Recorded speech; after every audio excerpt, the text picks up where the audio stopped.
In the Newsroom is a production in partnership with Studio Stillwater. Every week, journalists from the Stillwater News Press invite listeners to join us in the newsroom and hear the story behind the stories. Hello, and welcome to In the Newsroom. I'm City Editor Michelle Charles, filling in as moderator for Beau Simmons, who's taking a well-earned vacation. I'm joined today by Chris Peters, whose title has not yet been determined, but who is nonetheless working very hard for us at the News Press. Trying. Crime and investigative reporter Ashlynd Huffman. Hello. And sports journalist Hallie Hart, who is our special guest this week. And she's got big stuff to talk about today. I do, yes. Sorry, I was like, it's not my cue. Yes, so there is Oklahoma State men's basketball program had big news, obviously, yesterday. Unfortunate news for them. The NCAA released the announcement that it upheld the penalties that had been imposed on OSU's men's basketball program, most notably the postseason ban. So the Cowboys will be unable to compete in the postseason this year. And then there's also several other restrictions, including a scholarship reduction. So they've lost 3 scholarships. And then there's also some recruiting limitations. And this all goes back to really something that happened in 2017 with Lamont Evans, who was an associate head coach under Brad Underwood, and it was a bribery scheme that he was involved in under FBI investigation. And so when all of this happened, when the news broke about Lamont Evans, Mike Boyton, he said he hadn't even coached a practice yet. So he was new to the job. And this was a problem that he inherited from the very beginning, just kind of having to deal with all of this talk around the program, this cloud hanging around the program as he was trying to build it. So that's kind of what happened. And then it's really resulted in now where none of these guys who are on the team now were on it when that happened. Mike Boyton faced no charges in the investigation, but the team is dealing with the consequences of this, even though they weren't involved with it. So it's an interesting thing. Unfortunate for the Cowboys, but that happened. That was what happened yesterday, yes. Okay, so I've got a question. When you talk about bribery, and I remember this case when it broke, I was working here, and I remember that it was a big story. Now, as I recall, and correct me if I'm wrong, this guy was affiliated with the basketball program as an assistant coach? He was. Associate head coach was his title under Brad Underwood. He was an assistant. Okay. And he was steering players towards certain agents, certain endorsement deals. What was the deal? It was tied in with that, right? Mm-hmm. Basically, he was accepting bribes as part of a scheme where he would kind of steer student athletes towards certain financial advisors and towards certain agents. And it was a scheme that there were other coaches involved in it at other universities. And Lamont Evans had also been involved in it when he was at South Carolina. So South Carolina was investigated as well, and they received some punishments, but their penalties were not as severe as Oklahoma State's. So they were on 2-year probation as opposed to 3 that Oklahoma State got. And most notably, there was no postseason ban for South Carolina. There were no scholarships lost for South Carolina. So really kind of an interesting deal where you have the same guy doing the same thing at 2 different universities, but one of them gets a much more severe punishment. All right. And it sounds like, do we know yet for how long we're losing the scholarships? Is it just 1 year? Is it going to be multiple years? I will have to double check on that because I don't want to tell anybody wrong, because I know the original ruling when the decision had made, had said like postseason ban for the 2021 season. And then after OSU appealed it, it ended up being delayed. And so now it's the 2022 season that they're banned. So the scholarships, like I said, I know it's 3. And I think initially I had read maybe, I don't know if it was 3 seasons. I don't want to tell anybody wrong, so I'll double check the facts on that. But I know it is 3 scholarships that they are losing. Yes. Okay. How much money is that they're losing on the scholarships? I mean, it's really just, it makes it where they can't add those new players to the team because usually they're bringing them on and that's a full ride that they get to OSU. They're playing on the basketball team. And as Coach Boyton mentioned yesterday, that means that somebody's not going to get to go to college there because they won't be able to offer that scholarship to a kid. So it's affecting that. Isn't that kind of like one of the big stories, at least what we heard from the coach was that there are individuals that are ultimately taking the punishment for this previous coach. Like they weren't related to it in any other way. Mm-hmm. Well, and if you look at it, I mean, yes, I know it's designed. Like the program is being punished. You could say the university itself is being punished for, I guess, hiring the guy and not knowing that he was running this or maybe knowing. I mean, right? Yeah, we don't know. But the fact is, I mean, these scholarships are a big enough deal that they could be the difference between someone getting the opportunity to get an education, and that's or the not. sad part of the story. Like that was the other thing was, I'm sure Coach's heartfelt words and the tears that visibly went along with it. Oh, I mean, yes, that was a powerful moment for them. Disappointed, disgusted, appalled, frustrated, but somewhere in Indianapolis, there's a group of people celebrating. They felt good about the work they did. While I explained to 17 kids that their dreams of playing in the NCAA tournament this year couldn't be realized. And that's shameful. And there's no wonder that nobody trusts them. Because they get to hide behind letters, COI, and IF. And they don't have to come and do this and answer questions and talk to kids and talk to parents. Right. And how often do you see a coach like worked up to the point where they tear up like that? Mm-hmm. I mean, it doesn't seem like it happens that often, So, I mean, this is a big deal. And one of the things I got from it, and I'll be honest, I'm not like a huge follower of sports. I mean, obviously living in Stillwater, and I come from a family of sports fans, but I just never have been. I've always been kind of a big nerd, and I just, Anyway. Word nerd. Yeah, it's a word nerd. But, I mean, one thing I've always been struck by with Coach Boyton is that bond that he has with his players. And I know, every coach has a bond with their players, but he seems to really, really take it to heart. And this seemed to really hurt him for the players. He did. And that was one thing, like you said, one thing that struck me about it was the emotional response too.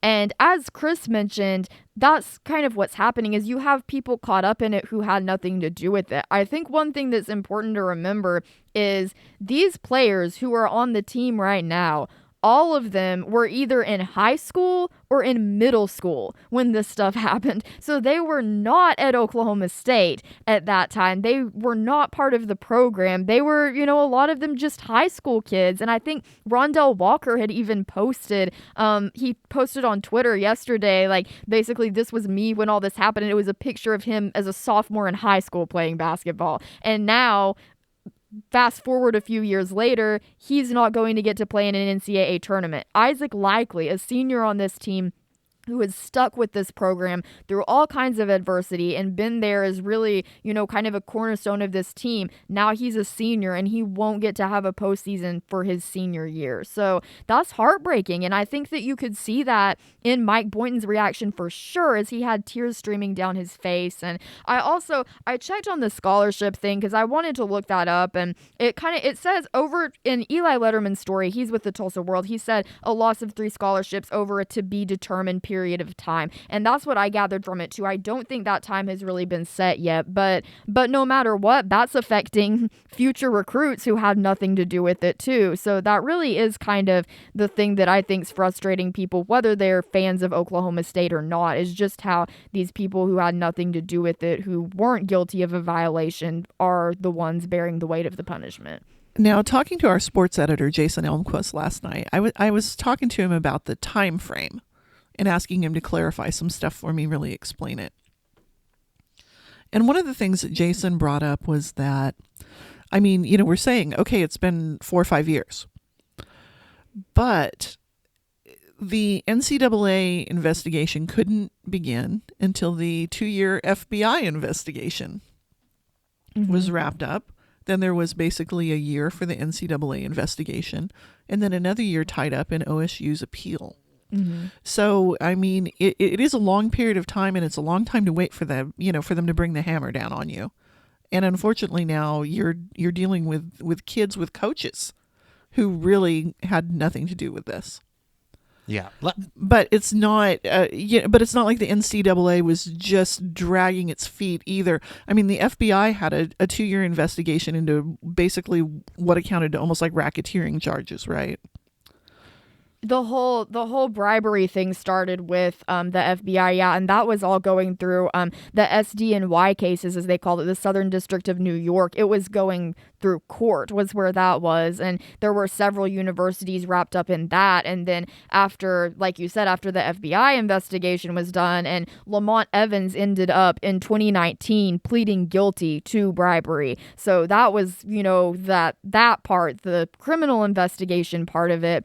And then, like you said, you had the NCAA, and OSU went first with the NCAA process. And then I think, that's one thing that they kind of alluded to yesterday was kind of, we wonder if part of the reason for the more severe punishment is because we did go first. I know I talked to Kevin Feit, who's in charge of compliance at OSU, and that was one thing he said is like he said it was a good faith effort. They wanted to show that they were doing things the right way and wanted to be transparent about everything. And then it ended up being that with going first and going through the hearing to defend themselves ended up resulting in really severe punishments for the university. So I think he and athletic director Chad Weiberg both said that, they of course they don't want something like that to happen in the future, but if there ever was, they both said they'd be, a little more guarded because they tried to work with the NCAA is what we gathered, and it just didn't work for them.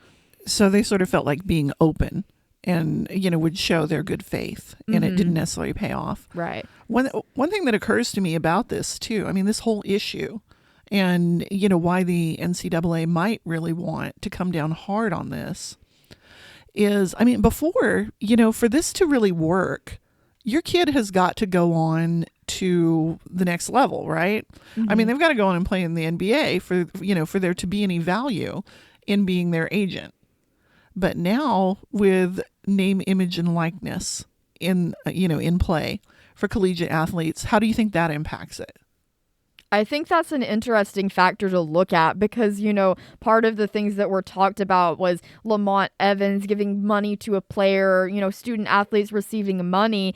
And now there's a point where, not that a coach can just give money to an athlete. Of course, there's still restrictions to that, but it is kind of a different deal with the student athletes in college really building their own brands and their own public image, almost more like athletes in the NBA have done, like you said, for a long time now. So I think the NIL, it just brings a bunch of new opportunities, but I imagine if you're a compliance person, it also brings a bunch of new challenges to navigate. And Chris, were you going to say something else? I know, I'm sorry if we cut you off a couple times.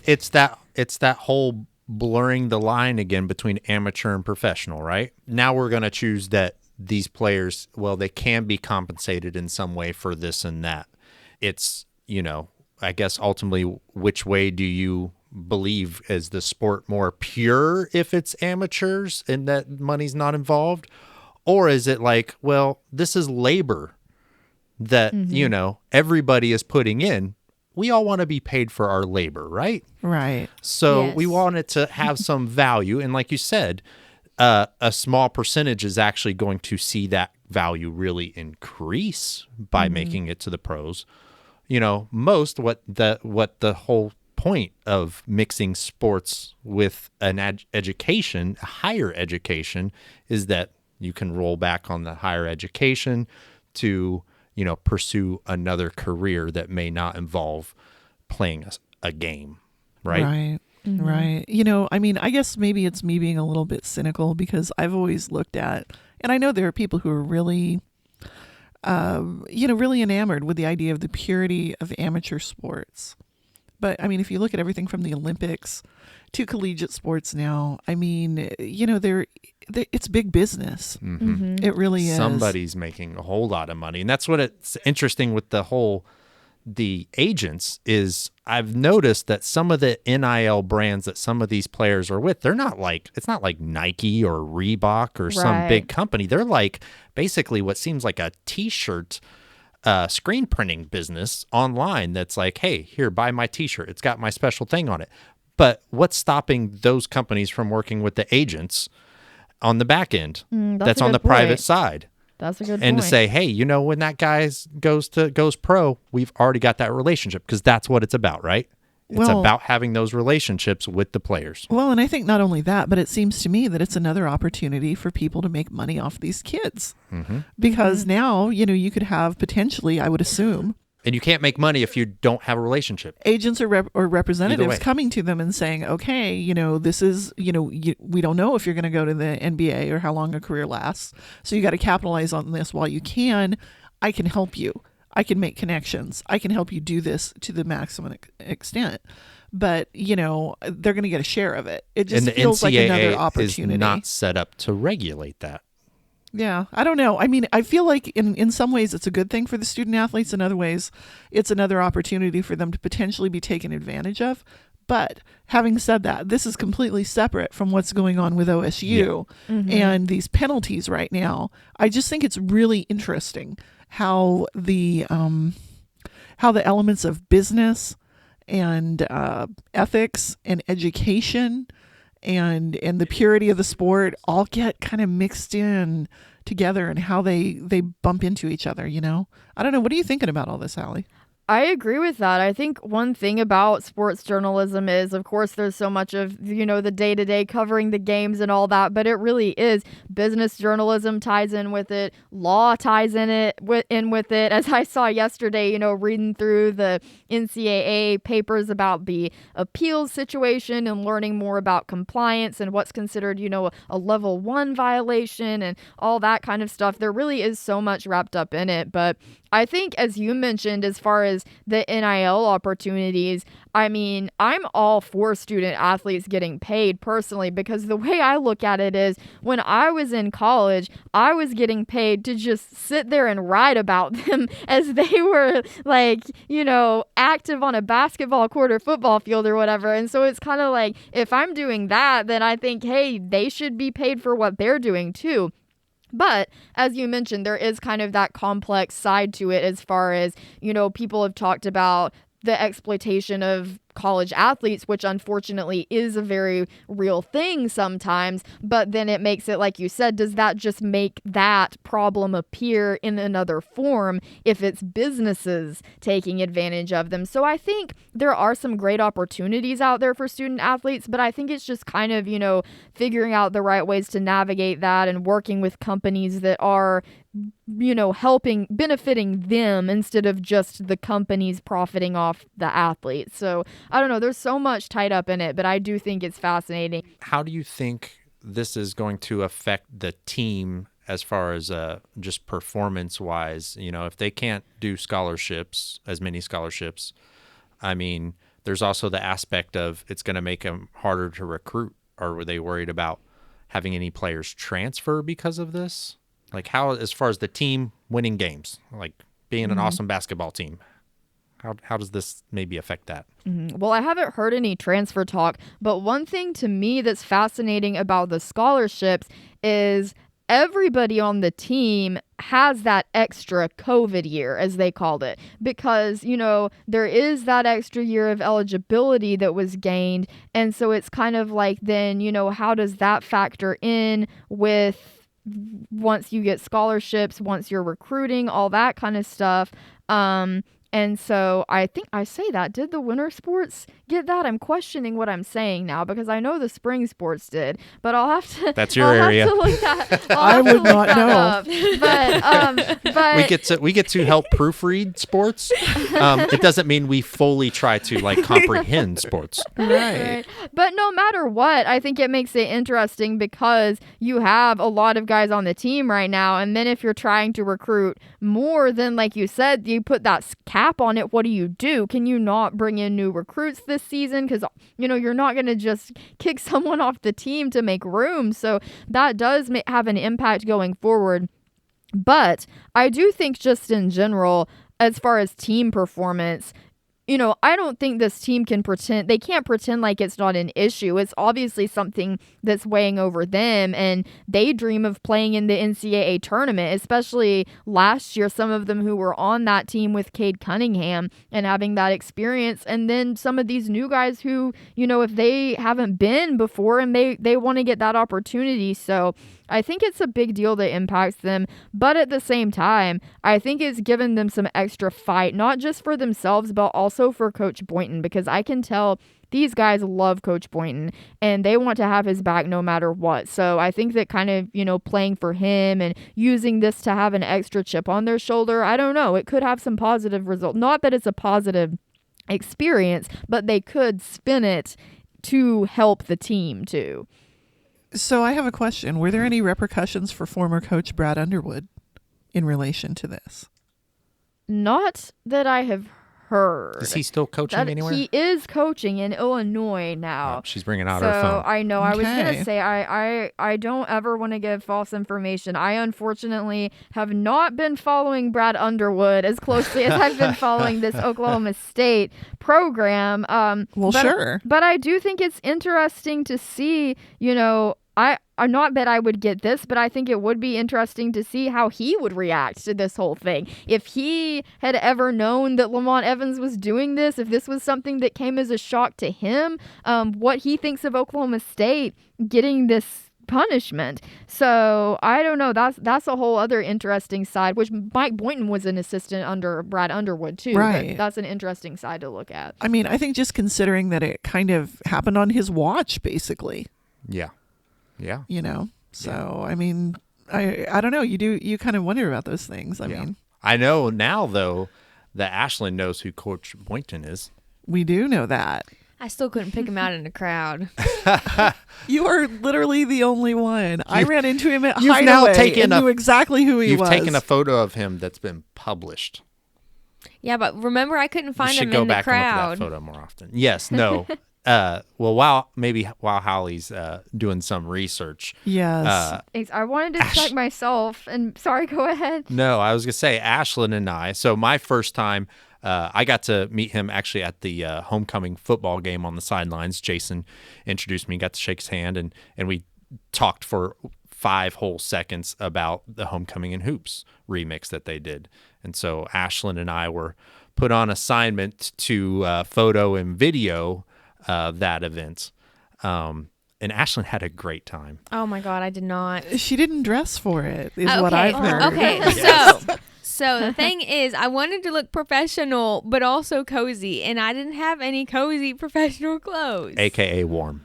Yes. When it was like 50 degrees outside. I didn't expect on a it basketball to get that court. cold. Now, the best part was when she told me that afternoon, I've got to go talk to some guy named Boyton. Oh, didn't know who that was. Hallie helped me name some of the players, thankfully. Yes. So that was the other kind of story was, she was taking photos and I guess you were texting her like, Yeah. who is this? Yeah. And then I tagged the wrong person after she gave me his username. Now, I've never actually been to a previous Homecoming in Hoops. Mm-hmm. Would they normally wear their jerseys with like their names, their last names and numbers on them during like that event? Because they were in their like warm-up suits and stuff. So like you didn't have any other like identifying information like you would during a game, for example. Right. I went a couple years ago when they had it in Gallagher-Iba. Yeah. And I think they had their jerseys on. I'd have to look back at pictures to clarify, but I think they had their jerseys on for that one, at least when they were doing the dunk contest and they were actually active on the court. So the impression I got, which I didn't go to this year's, but the impression I got is that this year's they wanted it to be kind of a little more like a block party, like pickup game almost. Oh, yes. Okay. The crowd was going wild. Yes, it was. And that's what I mentioned to Coach Boyton, is like it felt like going to a neighborhood basketball game, which I don't know if that's a thing in Oklahoma, but growing up more in the inner city, that's a thing. Like having a basketball court surrounded by people, cheering for the players and playing 3-on-3, trying to do dunks and all that stuff. And so I was like, yeah, it was a really cool feel, even though they had some technical glitches and stuff with some sound and lighting. But it was also cool, like standing on the court while they're doing the dunk contest. And I actually have some quasi-decent footage of that dunk contest that I have yet to had time to really edit. So nice. I'm hoping to put that together. And also, honestly, the best footage is from the shoot-around and the game of knockout that the girls were playing.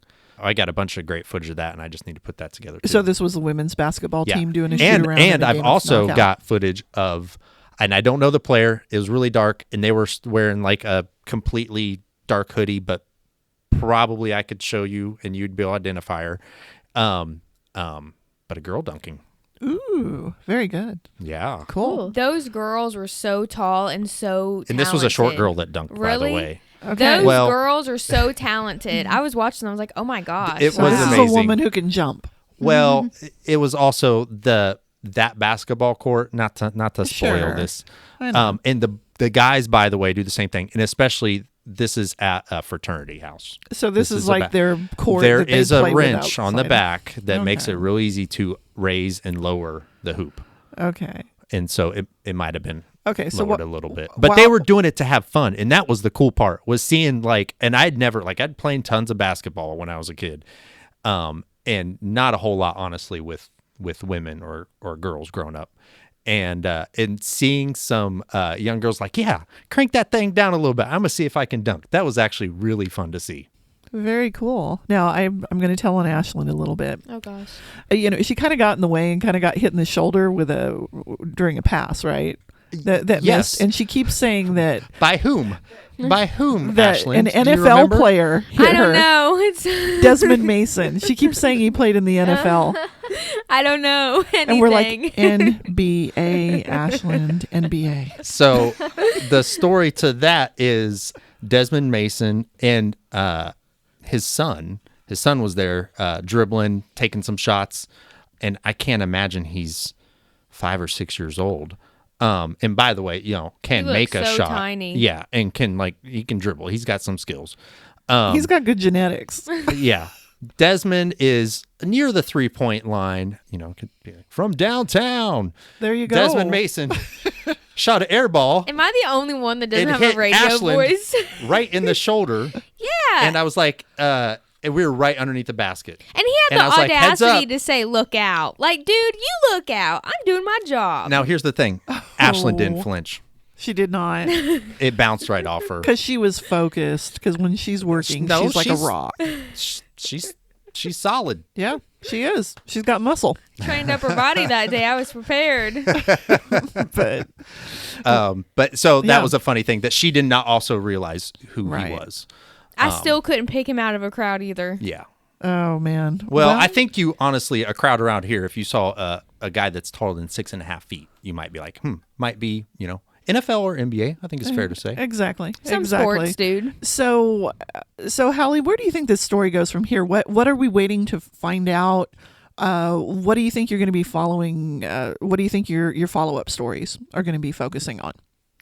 So that's a good question. I think one thing that it will focus on, maybe even a little more down the line, is, as we mentioned, how the scholarship reduction impacts everything, which, by the way, I did check just because I wanted to make sure I wasn't losing it today. It was, yes, the basketball team, they get that extra COVID year too. So that's something that I think would be kind of a story going forward, is how does that impact as they're trying to recruit? But, there's also still people who have another chance to be on the basketball team. I don't know. It's definitely, that's one thing that goes into it, I think. And then also, I found out a little bit about the NCAA process yesterday and how all that appeals process worked.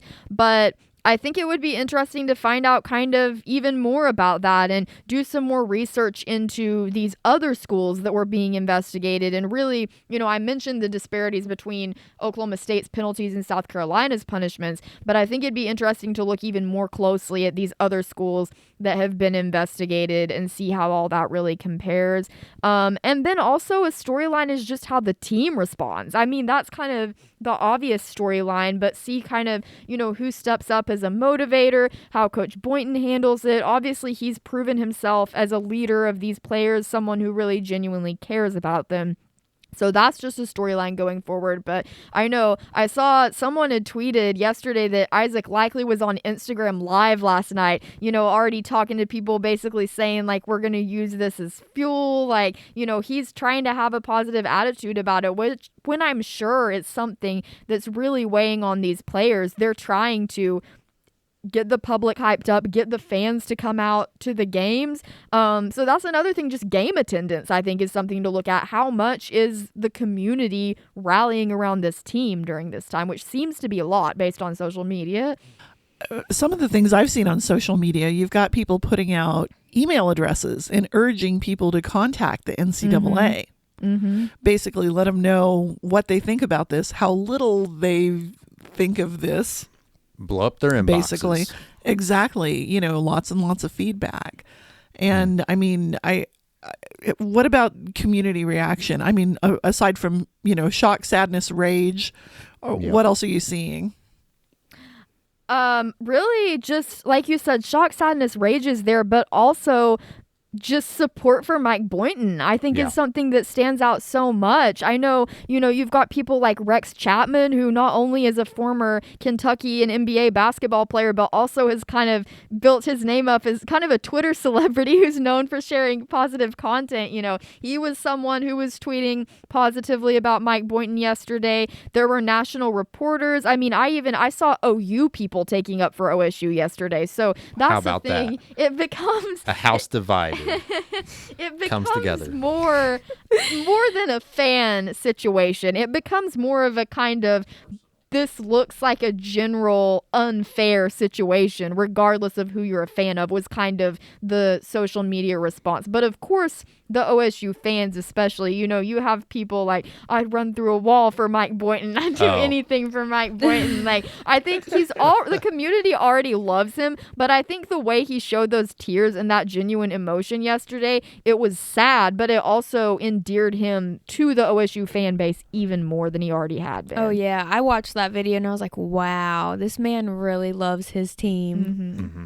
So, and that first game is tomorrow, right?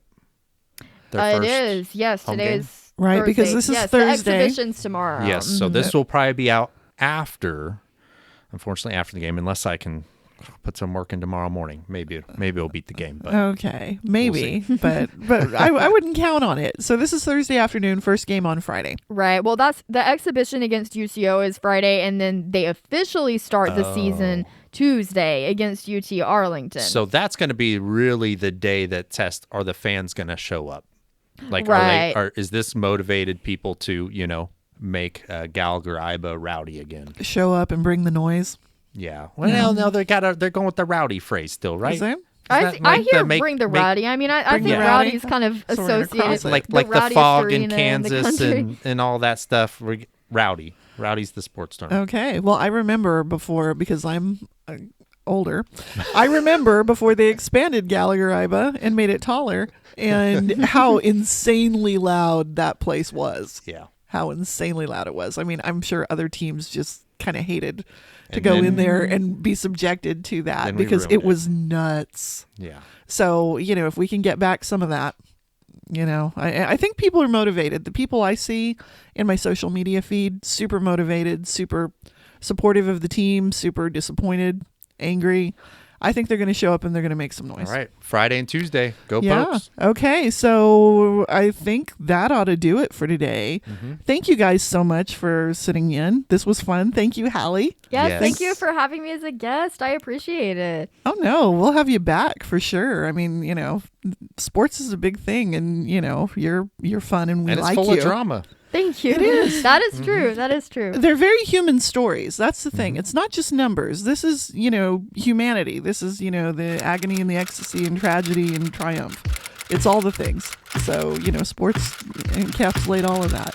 Anyway, but for today, this has been In the Newsroom, and thank you for joining us. We'll talk to you later. In the Newsroom is edited and produced by me, Chris Peters. You can find all of our past episodes and show notes at studiostillwater.net. This podcast is made possible with support from the Stillwater News Press. Please consider subscribing to our award-winning newspaper and help support local journalism. Go to stwnewspress.com to sign up. Thanks again for listening. Until next time.